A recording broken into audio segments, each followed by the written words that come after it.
Prosecutors alleging the group coordinated an ambush involving drones that would carry explosives intended to strike the north side of the White House, and there is a lot more.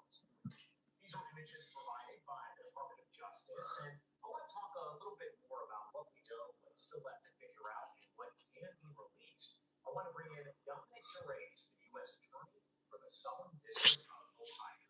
Thank you so much, Dominic, for taking the time to be here with us today. Thank you for having me, Josh. Of course. And first off, the big question that a lot of people have been asking is how close did this group get to actually carrying out this attack? Well, look, the investigation is continuing, and so I'm going to stick to sort of what's in the public record at this point. But I think from complaints that have been filed across the country in our district, in LA, Nebraska, Kansas City, you can see, the defendant in our district, Tyson Proper, he talked about his plan to travel to Washington, D.C. and pick up an individual in West Virginia, either on the 12th or the 13th, so a day or two before the UFC Freedom 250 event. You have information and a complaint in our complaints talking about one of the individuals who was charged out in California, having actually drove to Barstow, California, where his car broke down. You have information showing that these individuals amassed weapons, they amassed body armor, they amassed ammunition. And so, one of the key things here in terms of how close things get is we never want to wait till the last minute to disrupt a plot. So law enforcement takes these things very seriously, and as soon as we can charge and disrupt and make sure that things don't get carried out, we do.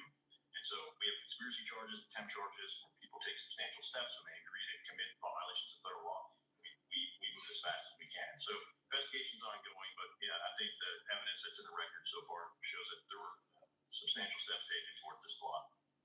And the court documents seem to allege that it was one of the suspect's mothers who helped provide a tip that kind of turned the suspect in and led to a little bit more happening here.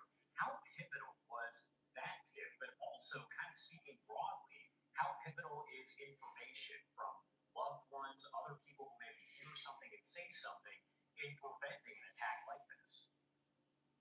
Well, that information was extremely pivotal in breaking open this investigation. That's how this investigation started in our district and up in Knox County.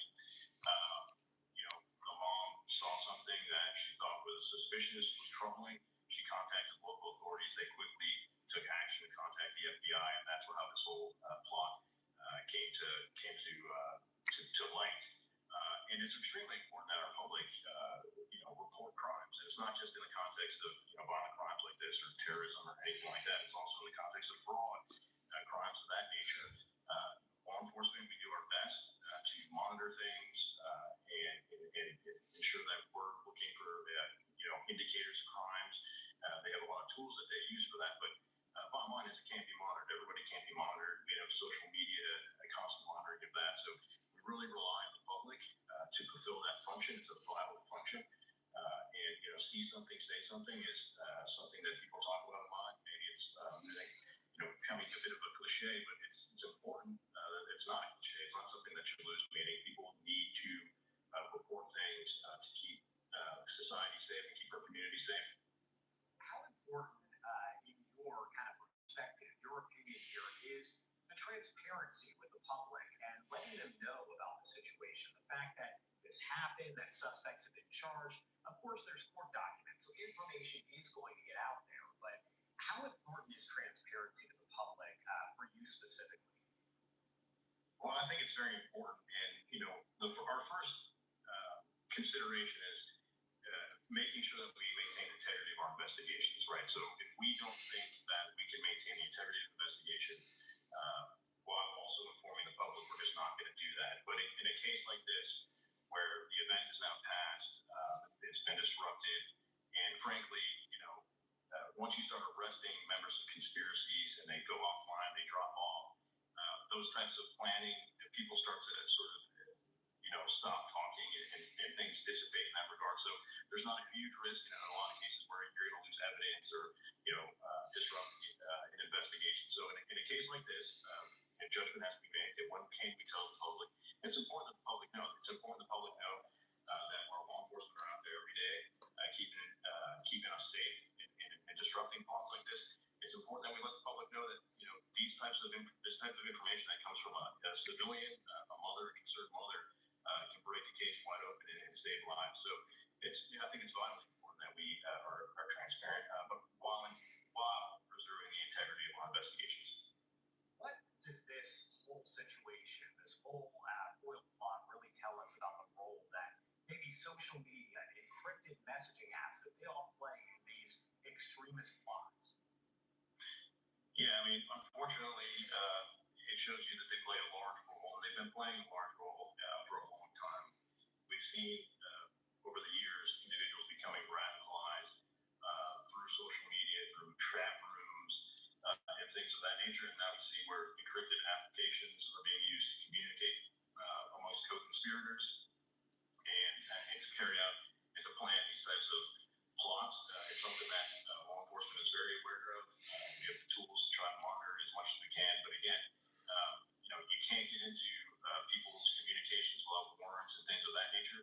So I go back to that's why it's very important. Where family members, friends, they notice something, maybe they see something on a phone, and then they report it. Because there's restrictions on how far law enforcement and government can go in terms of monitoring these types of things, and rightfully so. And my last question for you here: what is your message to maybe those who are in the public in your area who hear something like this and they're concerned, and maybe just not in your area, but across the U.S.? What is your message? What do you say to them? My message is please report suspicious activity. Please report dangerous conduct. You might think it's maybe I shouldn't report it. It's not that serious. I don't want to waste law enforcement's time, the FBI's time. When in doubt, make a report. See something, say something again. Please do that. My other message is our law enforcement cares. We're going to be responsive to you.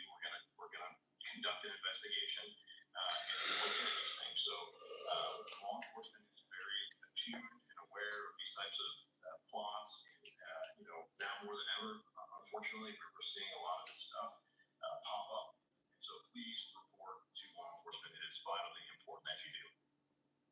Dominic Juarez, thank you so much for taking the time to join us on your business. So we definitely appreciate it. A huge case here.